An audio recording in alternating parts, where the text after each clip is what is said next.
लोग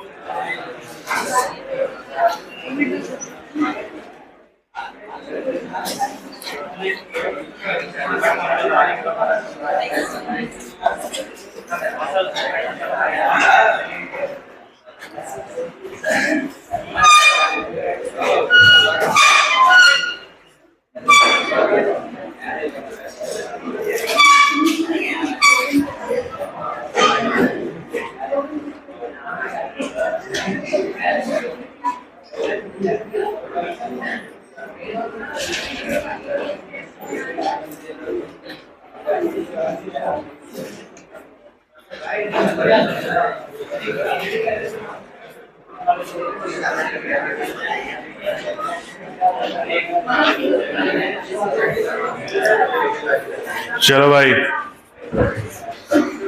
तो हम लोग मांसपेशी पढ़ रहे थे। जहां तक मुझे याद है पिछले जन्म में यही चल रहा था, और उसके बाद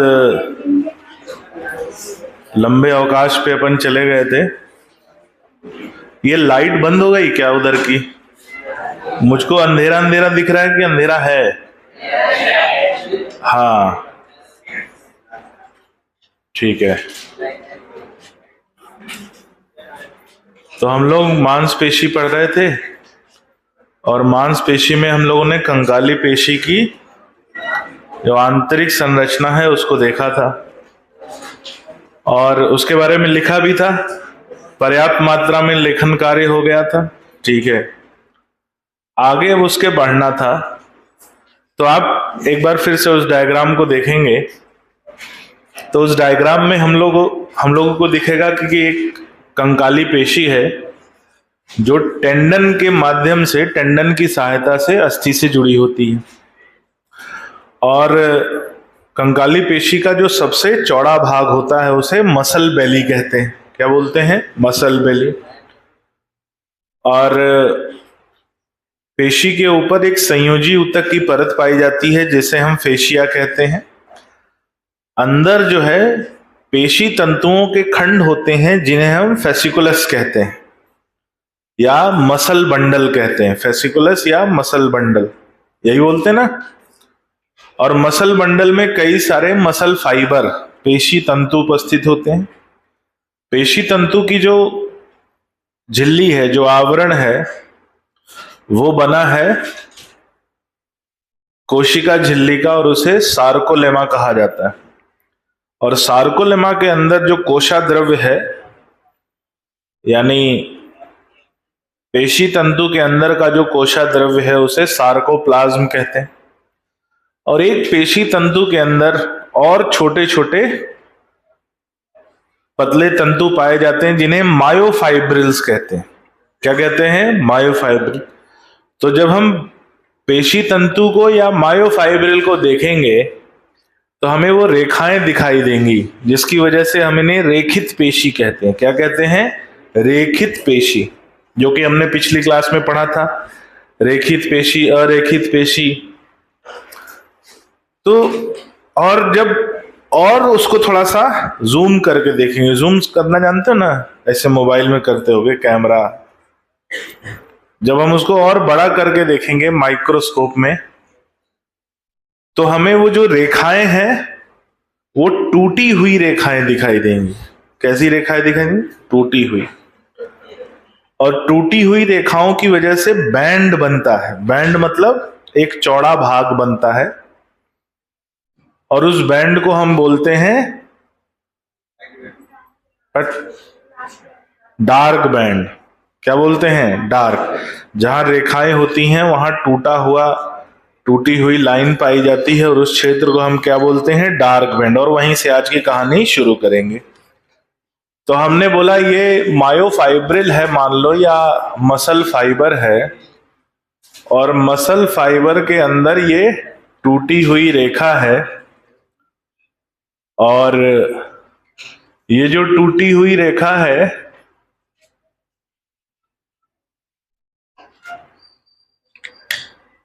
इसको हमने क्या नाम दिया? Dark band. क्या नाम दिया? Dark band. इसका एक और नाम होता है, इसको कहा जाता है ए बैंड। क्या कहा जाता है? ये जो टूटी हुई रेखाएं हैं इन्हीं को हम बोलते हैं स्ट्राइशंस। क्या बोलते हैं? स्ट्राइशंस। और टूटी हुई रेखाओं का जो बैंड दिख रहा है उसे हम क्या बोल रहे हैं? डार्क बैंड या ए बैंड। ये याद है? सब भूल भाल के आए हो? सब भूल भाल के आए हैं, ठीक है। सब गुड़ गोबर एक करके आए हो तुम लोग, है ना? है ना?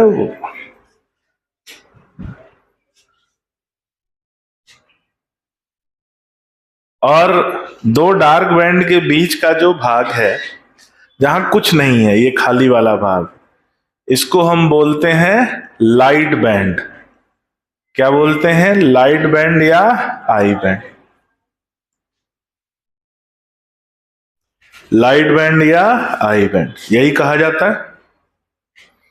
यही पढ़ा था ना?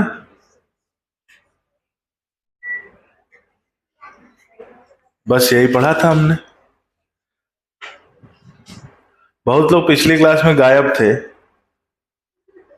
है ना? कुछ लोगों की दिवाली जल्दी शुरू हो गई थी। दिवाला देर से आता है, चलो अच्छी बात है।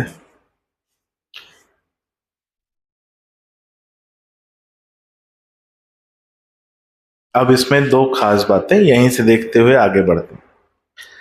जो डार्क बैंड, अब कभी कंफ्यूज हो गए कि सर डार्क बैंड को ए बैंड कहते हैं या आई बैंड कहते हैं, लाइट बैंड को ए बैंड कहते हैं या आई। कंफ्यूजन हो सकता है ना?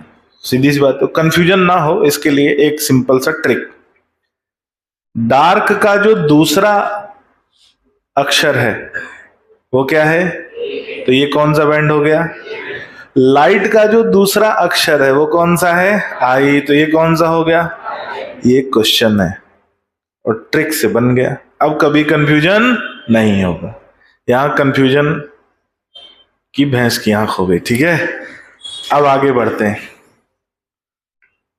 गलत सोच रहे तुम लोग, है ना? आगे बढ़ते हैं, चलो। अब ये जो लाइट बैंड है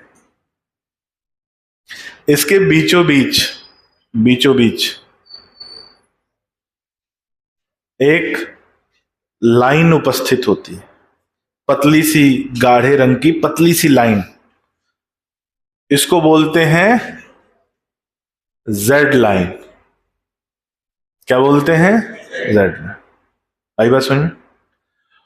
और जो आई बैंड के बीच में लाइन उपस्थित होगी उसे बोलेंगे जेड लाइन। तो ए बैंड शांत रहेगा, कहेगा नहीं हमको भी चाहिए फुल इज्जत। इसके बीच में भी एक लाइन उपस्थित होगी, इसके बीच में भी एक लाइन उपस्थित होगी और उसे बोलते हैं एम लाइन। ये बड़ी सिंपल सी बात है, इसमें कोई विज्ञान है नहीं। तो इधर भी एम लाइन होगा, इधर भी एम लाइन होगा। जो लाल रंग से बनाया है वो कौन सी लाइन है? M line. और जो हरे रंग से बना रहे हैं वो कौन सी लाइन है? Z line. यहां तक कोई कंफ्यूजन नहीं। दो जेड लाइन के बीच का जो भाग है, किसके बीच का भाग? दो परस्पर परस्पर दो जेड लाइन नहीं, दो परस्पर उपस्थित जेड लाइन के बीच का जो भाग है उसे कहते हैं सार्कोमियर। क्या कहते हैं? सार्कोमियर। दो परस्पर उपस्थित जेड लाइन के बीच का भाग क्या कहलाता है? सार्कोमियर। और सार्कोमियर जो है ये पेशी की क्रियात्मक इकाई होती है। कैसी इकाई होती है? क्रियात्मक इकाई, जिसको हम बोलते हैं क्या? फंक्शनल यूनिट, क्रियात्मक इकाई।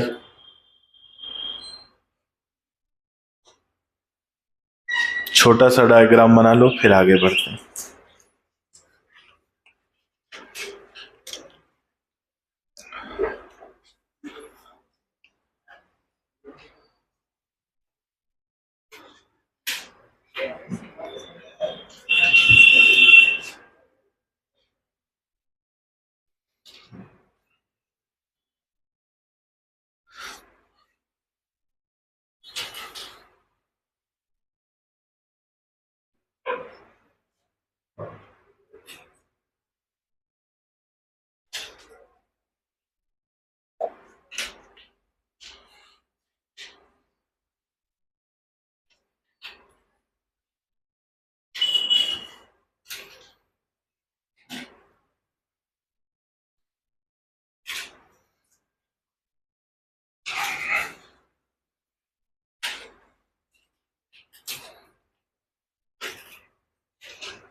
बन गया?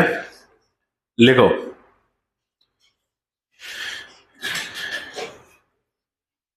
डार्क बैंड को ए बैंड कहा जाता है। डार्क बैंड को ए बैंड कहा जाता है एवं इसके बीचों बीच डार्क बैंड को ए बैंड कहा जाता है एवं इसके बीचों बीच इसके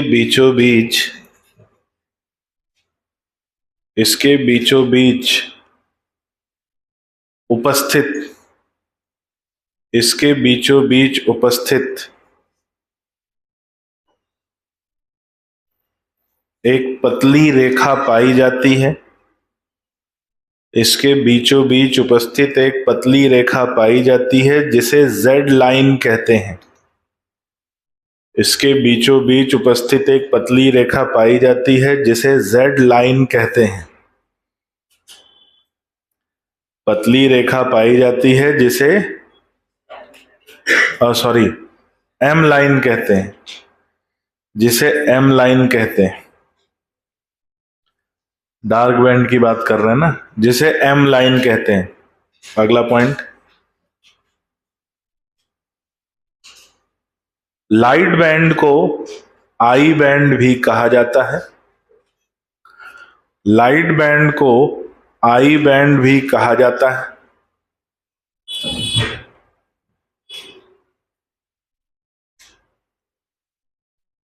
तथा इसके बीचों बीच उपस्थित रेखा को लाइट बैंड को आई बैंड भी कहा जाता है तथा इसके बीचों बीच उपस्थित रेखा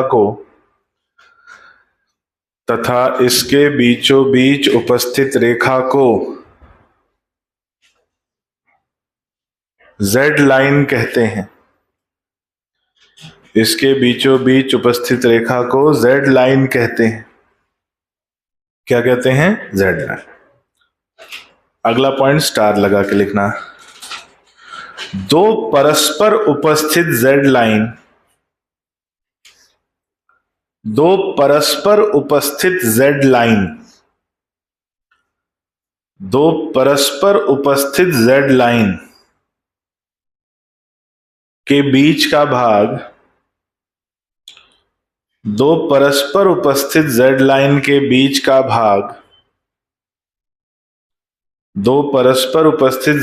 के बीच का भाग सार्कोमियर कहलाता है। दो परस्पर उपस्थित जेड लाइन के बीच का भाग सार्कोमियर कहलाता है। क्या कहलाता है? सार्कोमियर। सार्कोमियर कहलाता है तथा ये पेशी की क्रियात्मक इकाई होती है।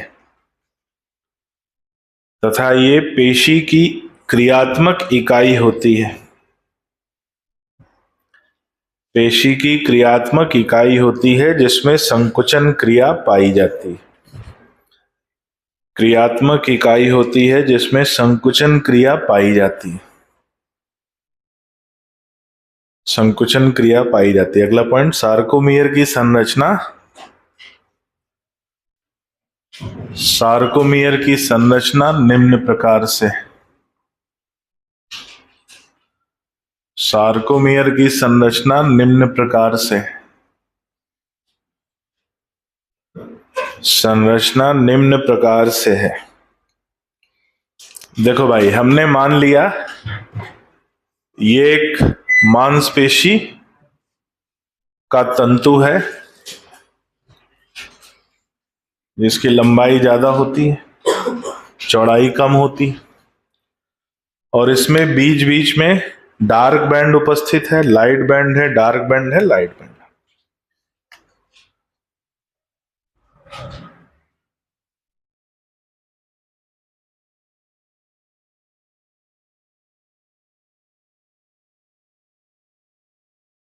जहां डार्क बैंड होता है, क्या होता है? डार्क बैंड, वहां अधिक घनत्व वाले पेशी प्रोटीन पाए जाते हैं जिसे बोलते हैं मायोसिन। क्या बोलते हैं? तो ये मायोसिन है। अधिक घनत्व वाले पेशी प्रोटीन, मसल प्रोटीन है जिनका घनत्व अधिक है, इसलिए ये गाढ़े रंग के दिखाई देते हैं और इसीलिए नाम पड़ा डार्क बैंड। और जहां से जहां तक ये मायोसिन पाया जाता है, इस छोर से इस छोर तक, इसी को हम बोलते हैं डार्क बैंड या ए बैंड। इतनी बात समझ में आ गई? और इसके बीचों बीच लाइन है, कौन सी लाइन? इसके बीचों बीच लाइन है एम लाइन।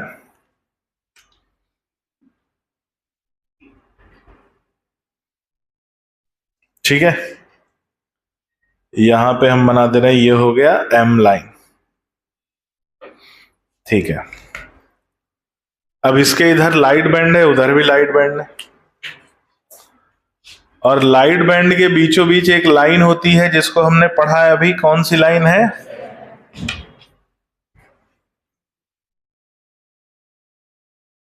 Z line. ये हो गई जेड लाइन और ये भी हो गई जेड लाइन। और दो जेड लाइन के बीच का भाग क्या कहलाता है? सॉरी, दो परस्पर उपस्थित जेड लाइन के बीच, एक यहां एक वहां, उसके बीच का थोड़ी, दो परस्पर उपस्थित जेड लाइन के बीच का भाग सार्कोमियर कहलाता है। अब जो जेड लाइन होती है तो इसमें कम घनत्व वाले पेशी प्रोटीन पाए जाते हैं। कैसे घनत्व वाले? कम घनत्व वाले। लेकिन उससे पहले जो ये मायोसिन होता है, इसमें से कुछ ऐसी सिर जैसी संरचनाएं बाहर निकली होती हैं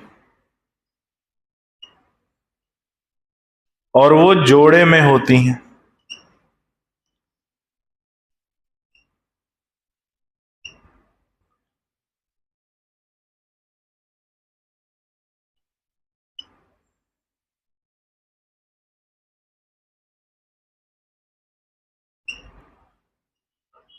सिर, जैसे धड़ हो गया और सिर हो गया, तो सिर जैसी संरचना बाहर निकली होती है, उसको हम बाद में बताएंगे ये क्या होता है।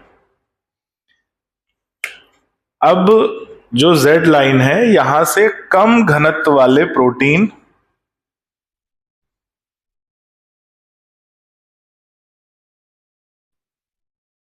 कहां तक पाए जाते हैं? डार्क बैंड तक पाए जाते हैं।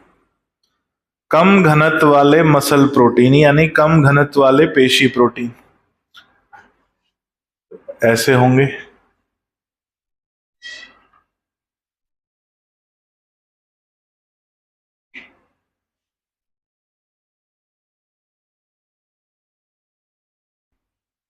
ठीक है, कम घनत्व वाले पेशी प्रोटीन।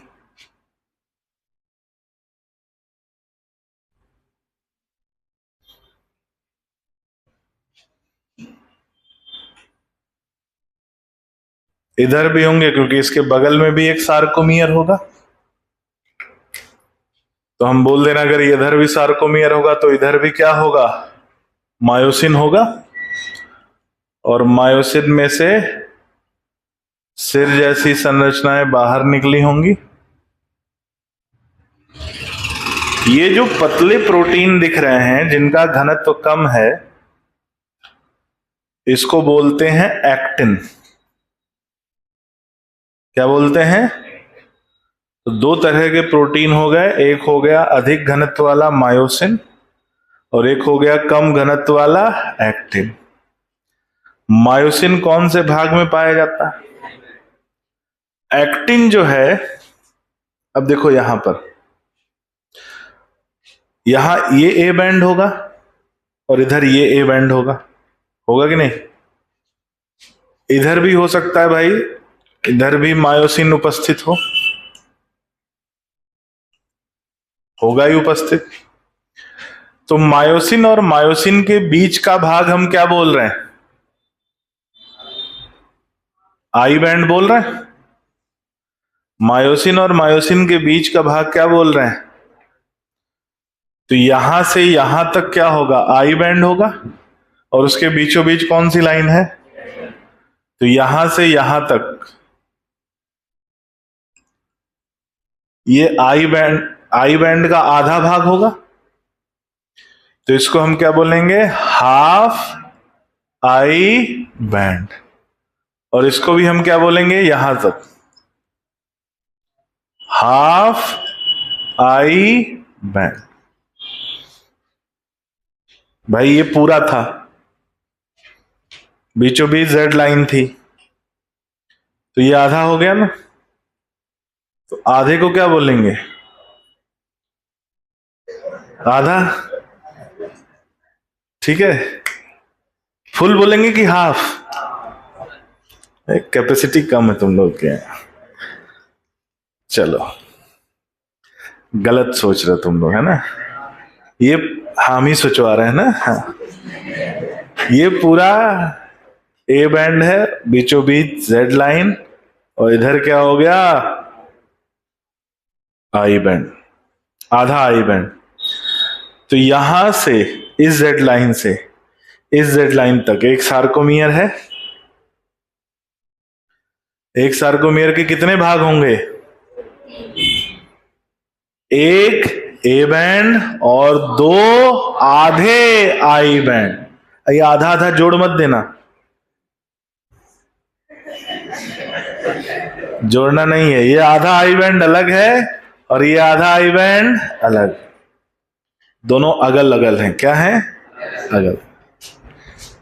सागर वाले समझ रहे होंगे ना, सागर साइड से कोई है? सागर में ही हो तुम?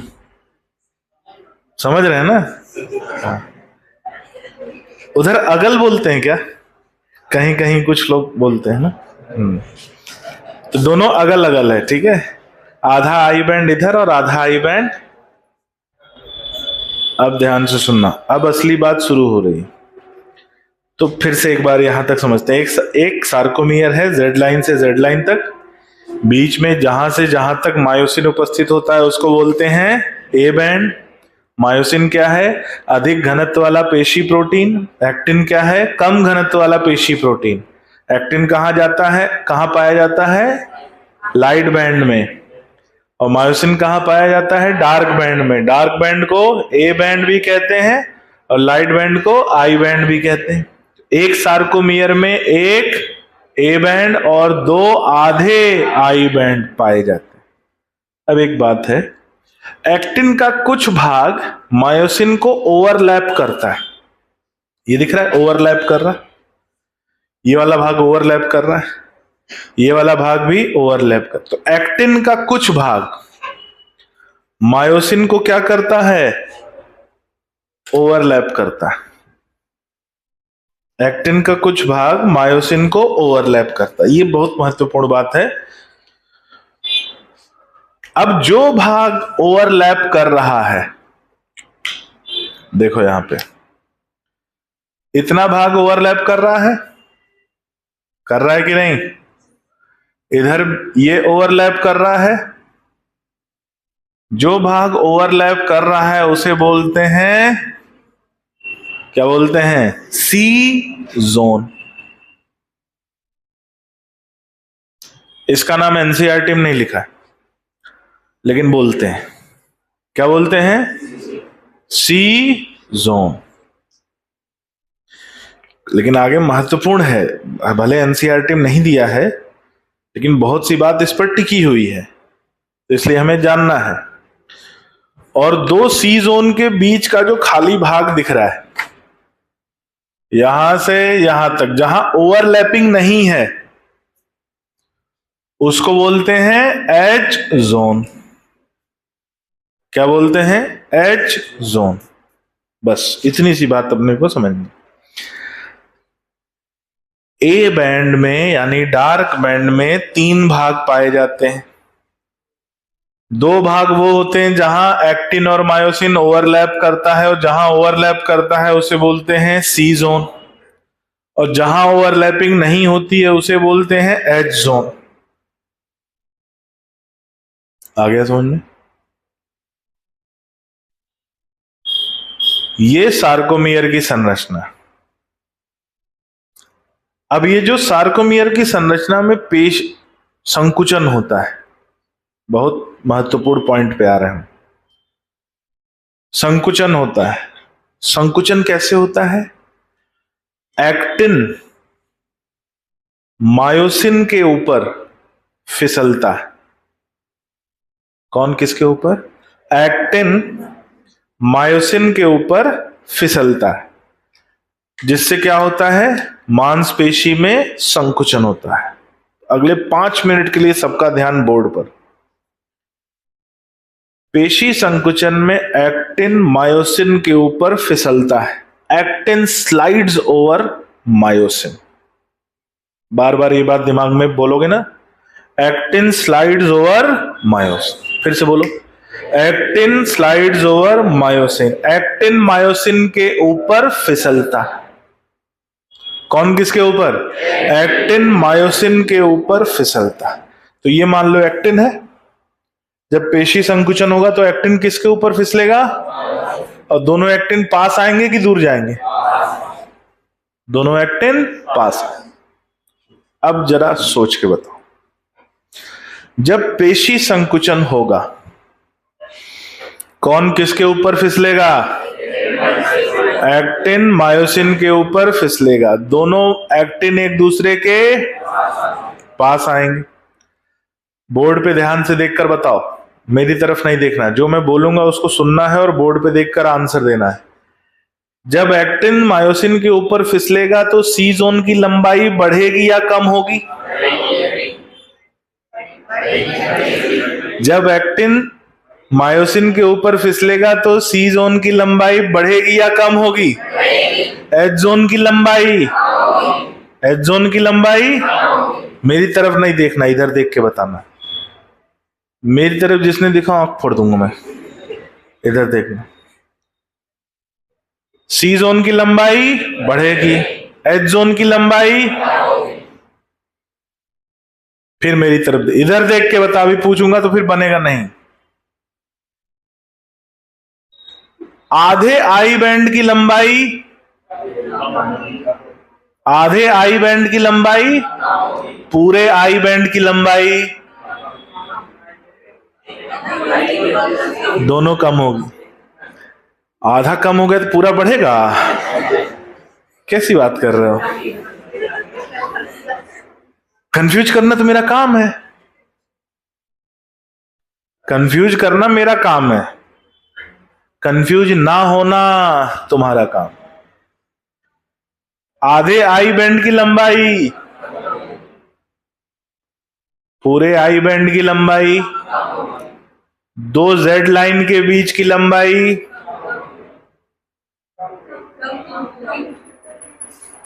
दो जेड लाइन के बीच की लंबाई, मेरी तरफ नहीं देखना, उधर देख के बोलो, दो जेड लाइन के बीच की लंबाई, सार्कोमियर की लंबाई, ए बैंड की लंबाई,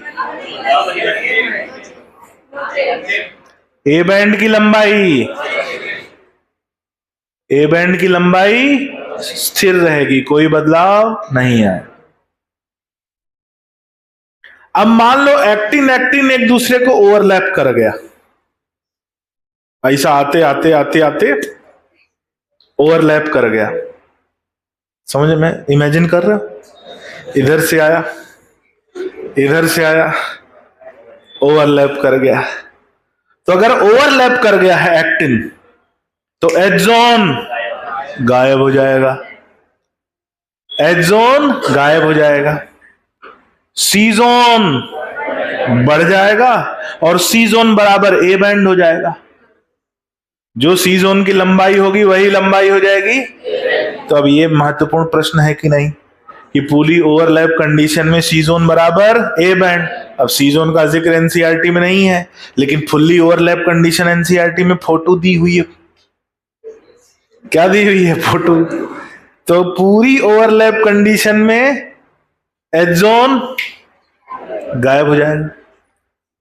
पूरी ओवरलैप कंडीशन में जब ये जेड लाइन पास आएगी पास आएगी पास आएगी, तो आई बैंड भी गायब हो जाएगा। अब इसको लोग नहीं सोच पा रहे हैं, आई बैंड कैसे गायब होगा। देख, इधर से इसकी लंबाई कम होगी, इधर से इसकी लंबाई कम हो गई, ये पूरा ओवरलैप कर गया, ये दोनों एक दूसरे के पास आ गए, ये दोनों मतलब ए बैंड और ए बैंड एक दूसरे के, और आई बैंड, इसका भी फोटो एनसीईआरटी में दिया। क्या गायब हो गया है? तो पूरी ओवरलैप कंडीशन में आई बैंड गायब हो जाता है।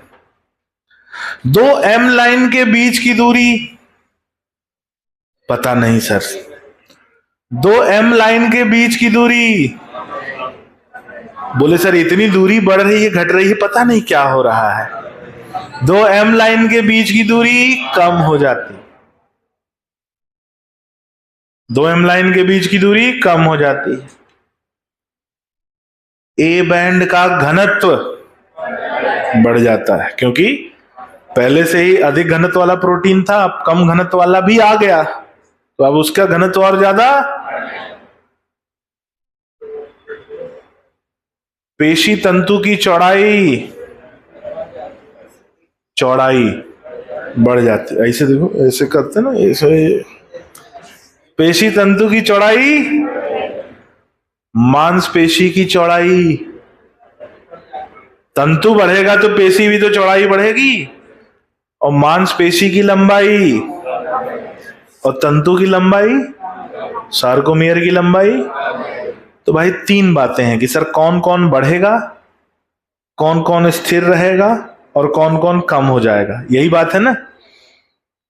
तो स्थिर रहने वाले में केवल एक ही है, कौन? ये स्थिर रहेगा। बढ़ेगा कौन कौन?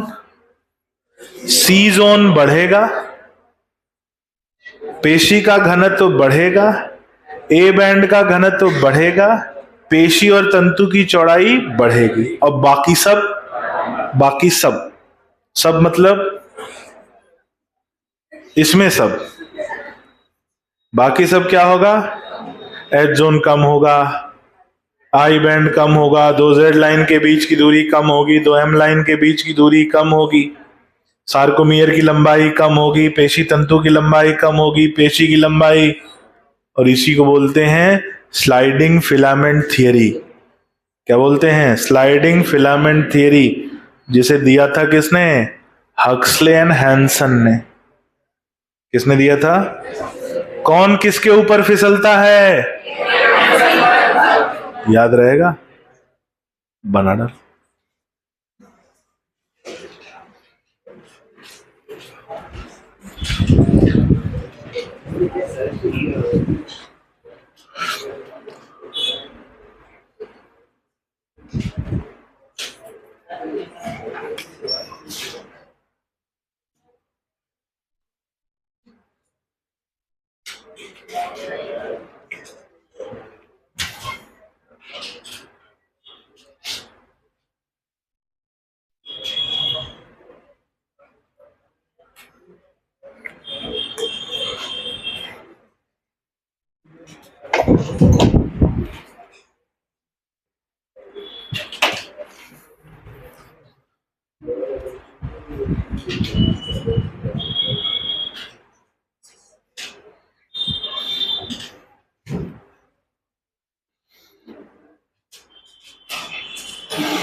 बन गया? चलिए लिखिए।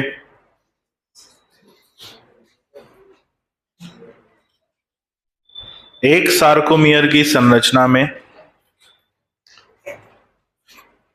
एक सार्कोमियर की संरचना में एक सार्कोमियर की संरचना में एक सार्कोमियर की संरचना में एक ए बैंड तथा दो आधे आई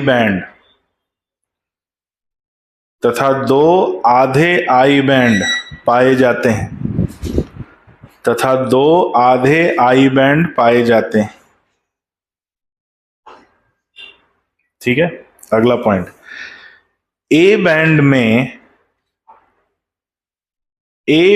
में अधिक घनत्व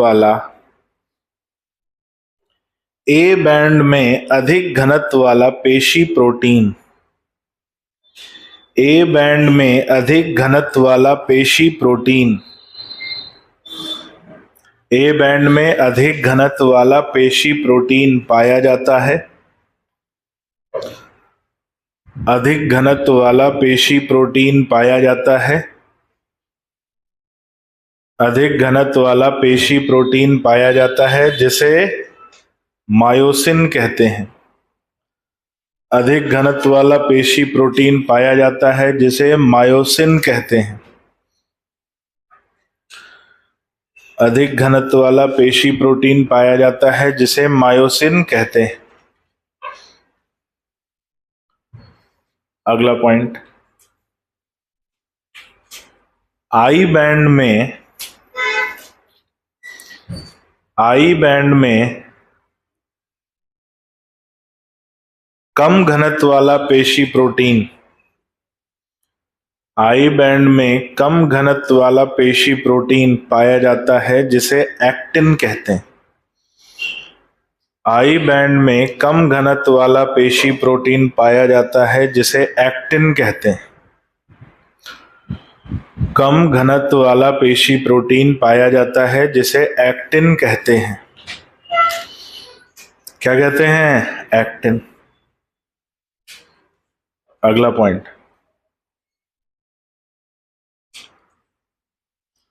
एक्टिन का कुछ भाग मायोसिन पर ओवरलैप करता है। एक्टिन का कुछ भाग मायोसिन पर ओवरलैप करता है तथा ए बैंड में एक्टिन का कुछ भाग मायोसिन पर ओवरलैप करता है तथा ए बैंड में इस ओवरलैप भाग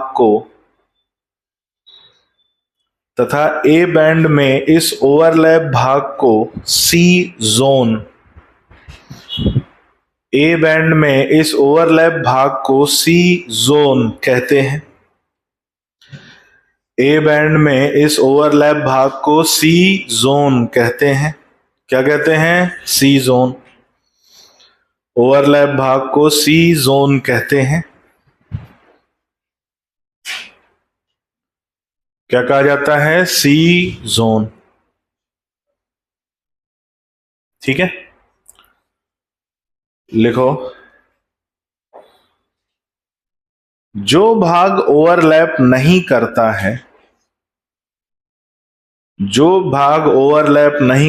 है उसे एच जोन कहा जाता है।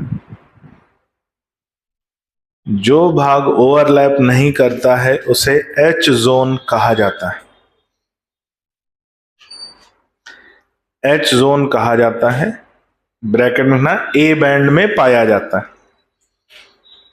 एच जोन कहा जाता है, ए बैंड में पाया जाता है। ए बैंड में पाया जाता है। ठीक है,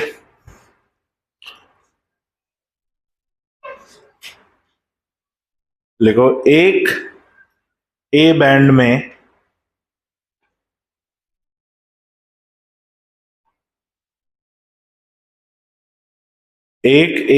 में दो सी जोन एक ए बैंड में 2 सी जोन तथा एक एच जोन उपस्थित होते हैं। 2 सी जोन तथा एक एच जोन उपस्थित होते हैं। 2 सी जोन तथा एक एच जोन उपस्थित होते हैं। 2 सी जोन तथा एक एच जोन उपस्थित होते हैं। ठीक है।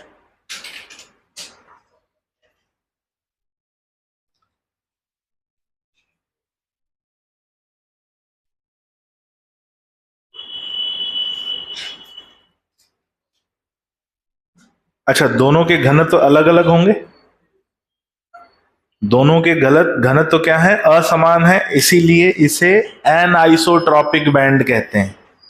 ए बैंड जो नाम पड़ा है वो किसकी वजह से पड़ा है? एनआइसोट्रॉपिक बैंड। लिखो, दोनों के घनत्व अलग अलग होते हैं,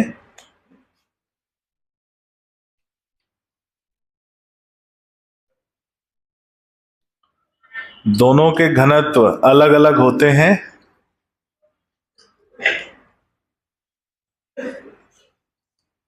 इसीलिए इसे एनआइसोट्रॉपिक बैंड, इसीलिए इसे एनआइसोट्रॉपिक बैंड। ये जो ए है ये यहां से आया है, एनआइसोट्रॉपिक बैंड, इसीलिए इसे एनआइसोट्रॉपिक बैंड कहा जाता है। अब देखो यहां पर ए बैंड के कुछ भाग में एक्टिन और मायोसिन दोनों हैं और कुछ भाग में केवल मायोसिन है। इसका घनत्व अलग होगा, इसका घनत्व अलग होगा, यानी असमान घनत्व है। और असमान घनत्व है इसलिए इसे क्या कहेंगे? एनाइसोट्रॉपिक। वहीं लाइट बैंड में केवल एक्टिन उपस्थित होता है और उसका घनत्व एक समान होता है और इसलिए इसे कहते हैं आइसोट्रॉपिक। तो लिख लो, आई बैंड में केवल एक समान घनत्व पाया जाता है,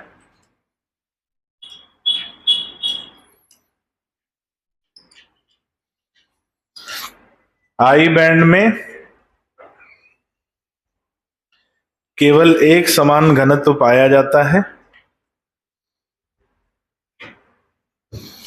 इसलिए इसे आइसोट्रॉपिक बैंड कहते हैं, इसलिए इसे आइसोट्रॉपिक बैंड कहते हैं।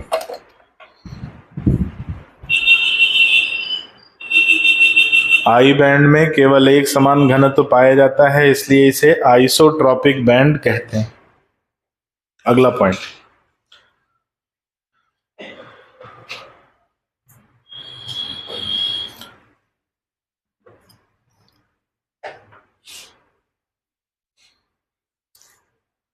पेशी संकुचन के समय, पेशी संकुचन के समय एक्टिन, पेशी संकुचन के समय एक्टिन मायोसिन के ऊपर,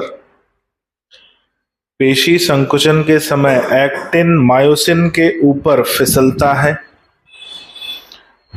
पेशी संकुचन के समय एक्टिन मायोसिन के ऊपर फिसलता है। कौन किसके ऊपर फिसलता है भाई? एक्टिन मायोसिन के ऊपर फिसलता है, जिससे जिससे डैश, जिससे डैश, नीचे एरो लगा के लिखो,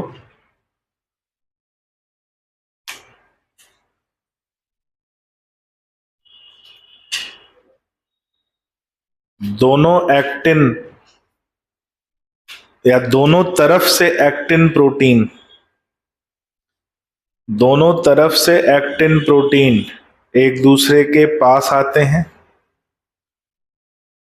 दोनों तरफ से एक्टिन प्रोटीन एक दूसरे के पास आते हैं,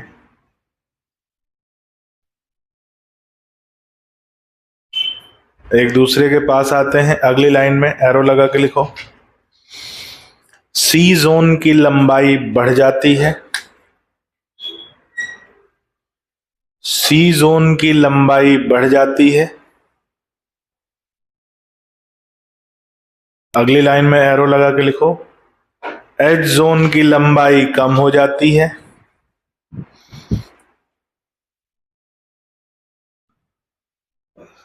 एच जोन की लंबाई कम हो जाती है। अगला पॉइंट, ए बैंड की लंबाई स्थिर रहती है। ए बैंड की लंबाई स्थिर रहती है। ए बैंड की लंबाई स्थिर रहती है। अगला पॉइंट, आधे आई बैंड की लंबाई कम हो जाती है। आधे आई बैंड की लंबाई कम हो जाती है।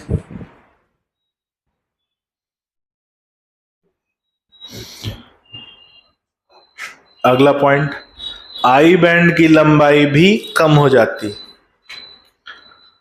आई बैंड की लंबाई भी कम हो जाती।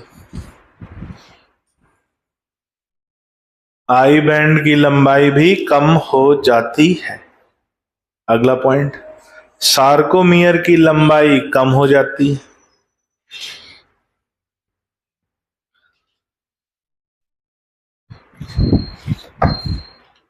सार्कोमियर की लंबाई भी कम हो जाती है। अगला पॉइंट, दो जेड लाइन के बीच की दूरी कम हो जाती है। दो जेड लाइन के बीच की दूरी कम हो जाती है। अगला पॉइंट, दो एम लाइन के बीच की दूरी कम हो जाती। दो एम लाइन के बीच की दूरी कम हो जाती है।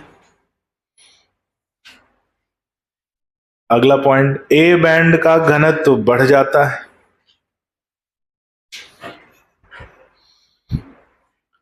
ए बैंड का घनत्व बढ़ जाता है। अगला पॉइंट, ए बैंड कॉमा पेशी तंतु कॉमा तथा मांसपेशी की चौड़ाई बढ़ जाती। ए बैंड कॉमा पेशी तंतु तथा मांसपेशी की चौड़ाई बढ़ जाती। चौड़ाई बढ़ जाती। अगला पॉइंट, पेशी तंतु तथा मांसपेशी की लंबाई। पेशी तंतु तथा मांसपेशी की लंबाई। पेशी तंतु तथा मांसपेशी की लंबाई। मांसपेशी की लंबाई कम हो जाती। लंबाई कम हो जाती। अगला पॉइंट,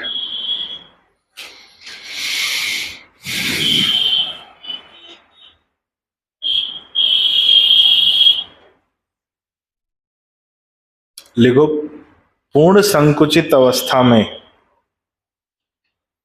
पूर्ण संकुचित अवस्था में डैश,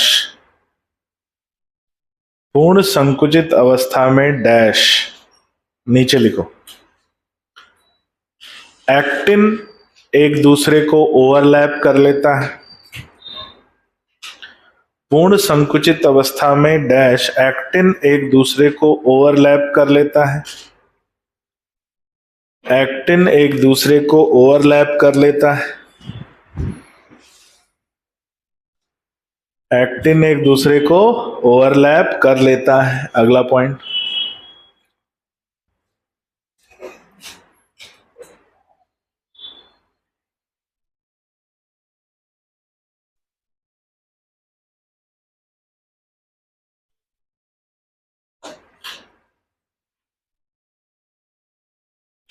एच जोन गायब हो जाता है।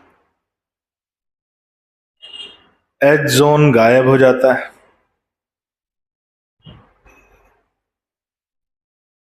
अगला पॉइंट, सी जोन, सी जोन और सी जोन और सी जोन और ए बैंड की लंबाई बराबर हो जाती है।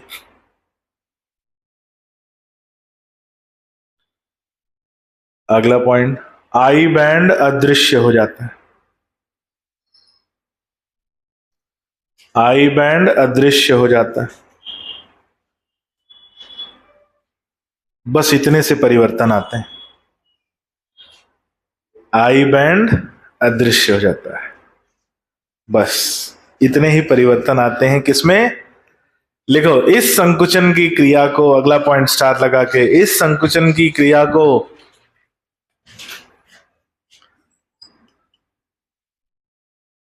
स्लाइडिंग फिलामेंट थियरी,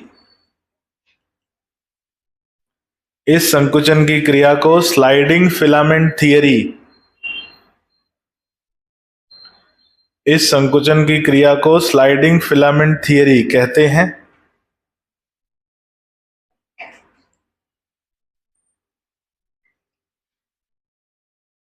जो हक्सले एंड हैंसन द्वारा दी गई थी, स्लाइडिंग फिलामेंट थियरी कहते हैं, जो हक्सले एंड हैंसन द्वारा दी गई थी, जो हक्सले एंड हैंसन द्वारा दी गई थी।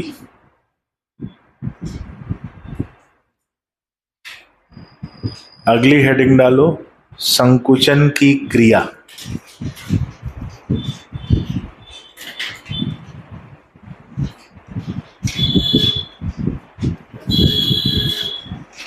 संकुचन की क्रिया।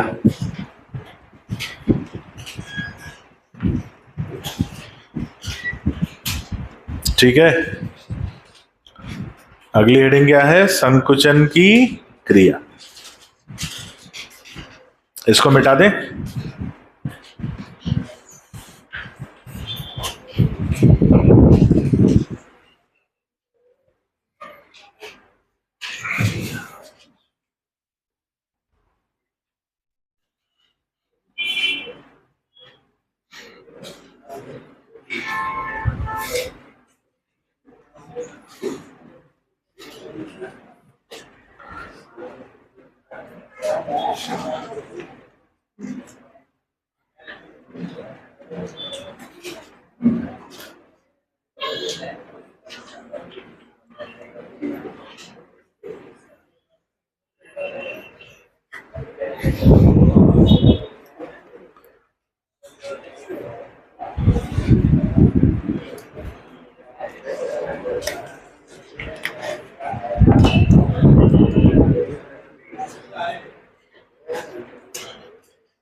दोनों बना लीजिए।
बन गया।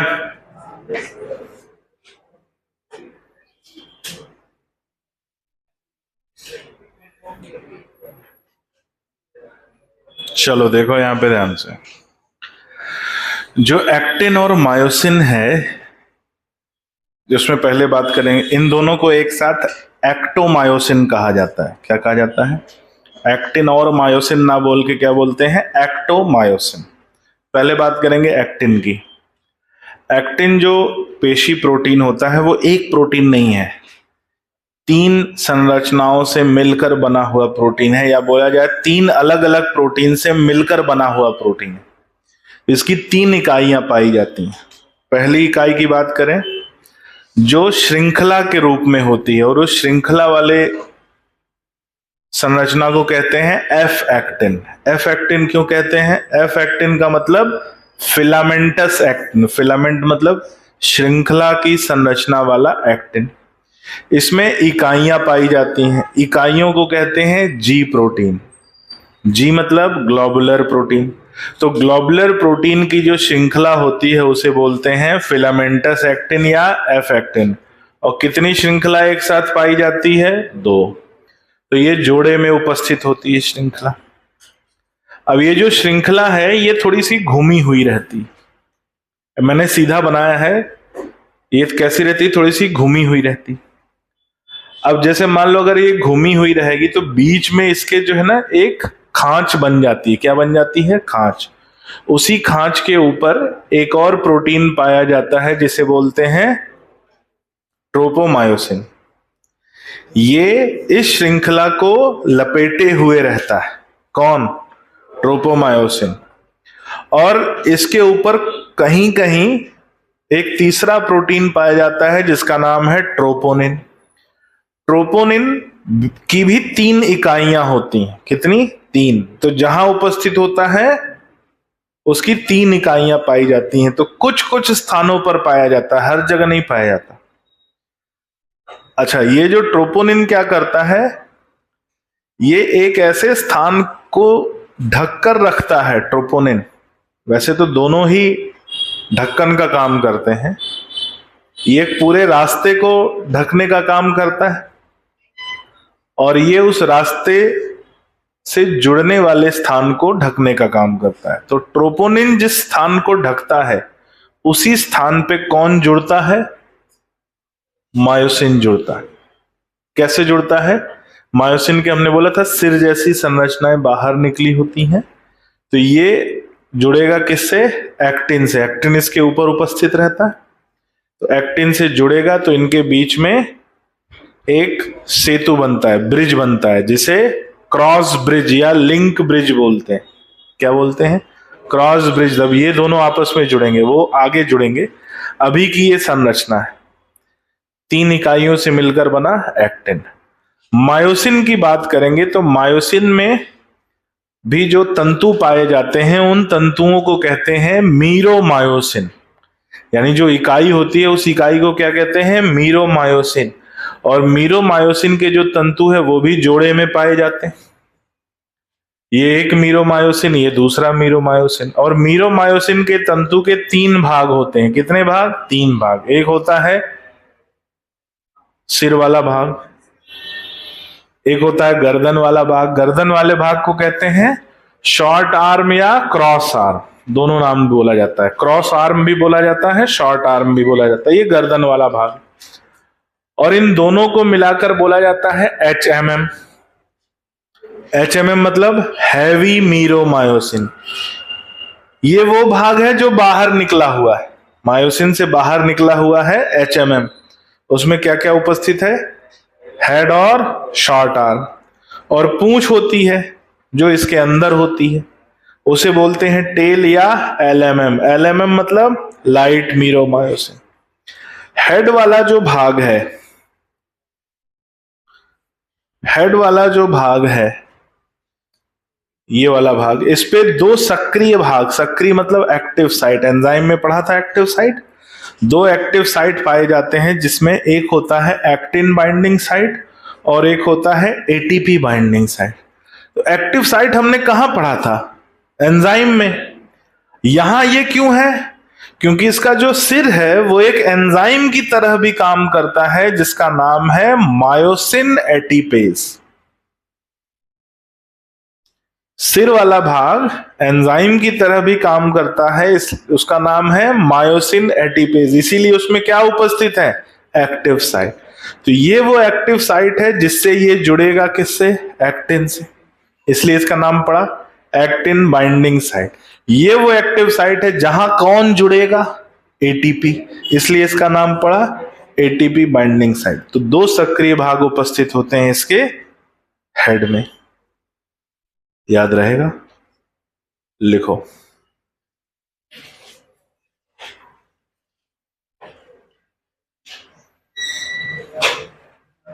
सार्कोमियर की संरचना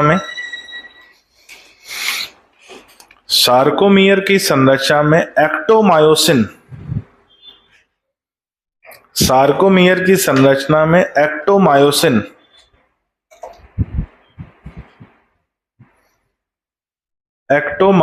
नामक पेशी प्रोटीन, एक्टोमायोसिन नामक पेशी प्रोटीन उपस्थित होते हैं, जिनकी अलग अलग संरचना, एक्टोमायोसिन नामक पेशी प्रोटीन उपस्थित होते हैं जिनकी अलग अलग संरचना निम्न प्रकार से, जिनकी अलग अलग संरचना निम्न प्रकार से,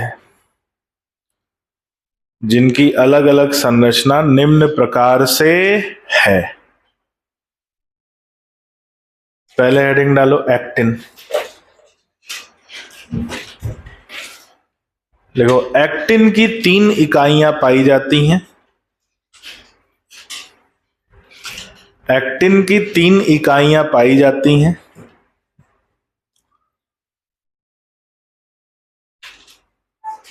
एफ एक्टिन, ट्रोपोमायोसिन और ट्रोपोनिन, एफ एक्टिन, ट्रोपोमायोसिन और ट्रोपोनिन। एक्टिन की 3 इकाइयां पाई जाती हैं, एफ एक्टिन, ट्रोपोमायोसिन और ट्रोपोनिन, एफ एक्टिन, ट्रोपोमायोसिन और ट्रोपोनिन। अगला पॉइंट,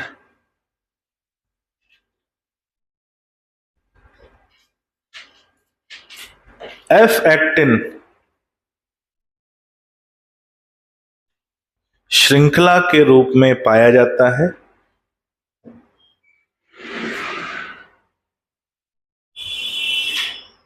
जिसमें ग्लोबुलर प्रोटीन, एफ एक्टिन श्रृंखला के रूप में पाया जाता है जिसमें ग्लोबुलर प्रोटीन, ब्रैकेट में जी प्रोटीन, जिसमें ग्लोबुलर प्रोटीन, ब्रैकेट में लिखना जी प्रोटीन की 2 श्रृंखलाएं, जी प्रोटीन की 2 श्रृंखलाएं, जी प्रोटीन की 2 श्रृंखलाएं उपस्थित होती हैं, जी प्रोटीन की 2 श्रृंखलाएं उपस्थित होती हैं,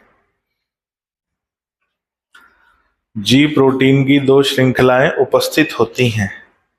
लिखो, ये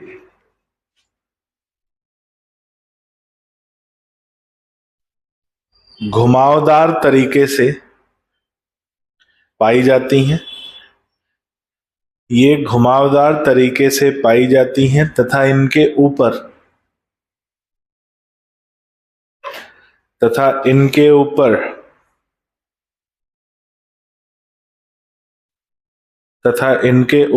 ट्रोपोमायोसिन उपस्थित होता है, इनके ऊपर ट्रोपोमायोसिन उपस्थित होता है।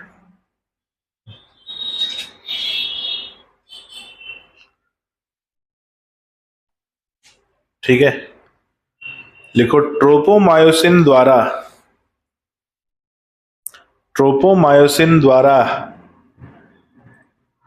एक विशेष भाग,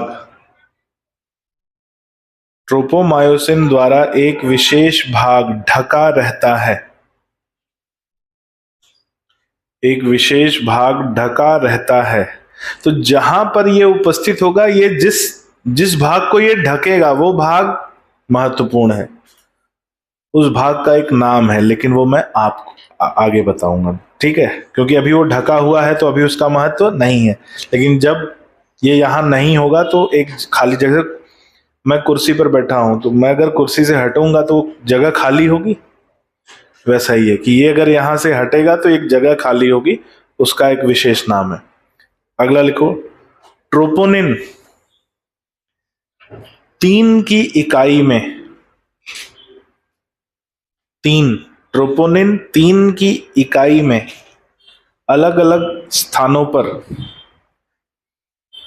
3 की इकाई में अलग अलग स्थानों पर बिखरा हुआ प्रोटीन होता है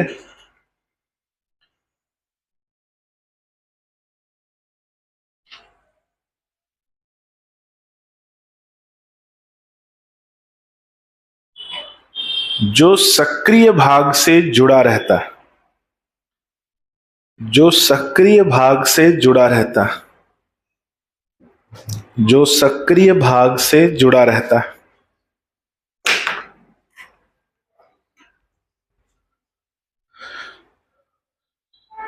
अब आ जाओ किस पे, मायोसिन। अगला लिखो मायोसिन। मायोसिन में उपस्थित तंतु जोड़े में पाए जाते हैं। मायोसिन में उपस्थित तंतु जोड़े में पाए जाते हैं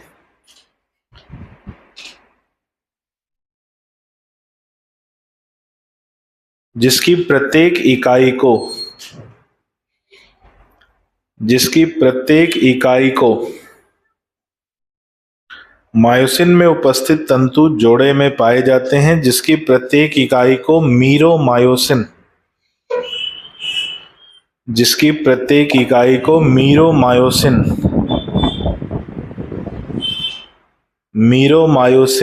कहा जाता है। प्रत्येक इकाई को मीरोमायोसिन कहा जाता है। इसके 2 भाग होते हैं, HMM और LMM। इसके 2 भाग होते हैं, HMM और LMM। इसके 2 भाग होते हैं, HMM और LMM।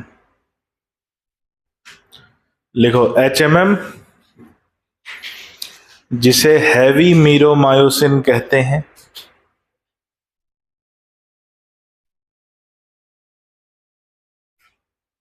HMM जिसे हैवी मीरोमायोसिन कहते हैं, इसमें हेड और शॉर्ट आर्म, इसमें हेड और शॉर्ट आर्म पाया जाता है। इसमें हेड और शॉर्ट आर्म पाया जाता है।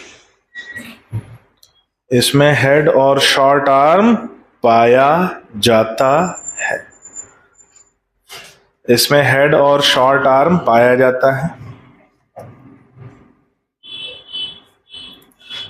हेड और शॉर्ट आर्म पाया जाता है।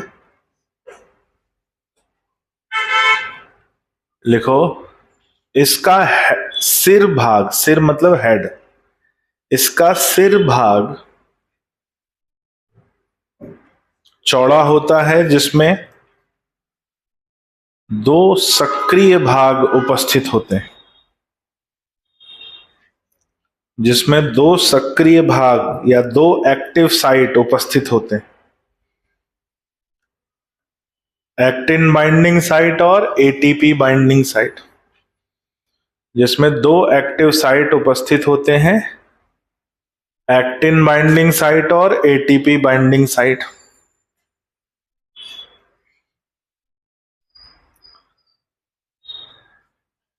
एक्टिन बाइंडिंग साइट और एटीपी बाइंडिंग साइट। अगला पॉइंट, हेड भाग ग्लोबुलर प्रोटीन से बना होता है।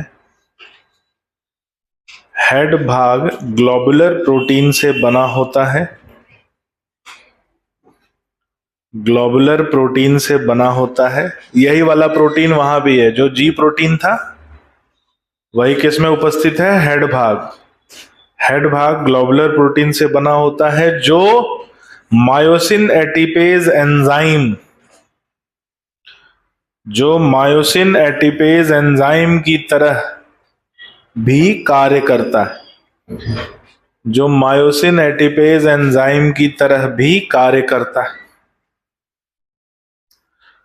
मायोसिन एटीपेज एंजाइम की तरह भी कार्य करता है।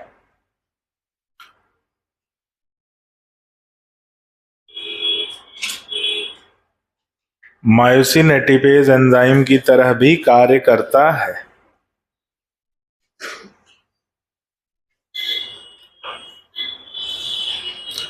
आगे लिखो, टेल वाले भाग को एलएमएम,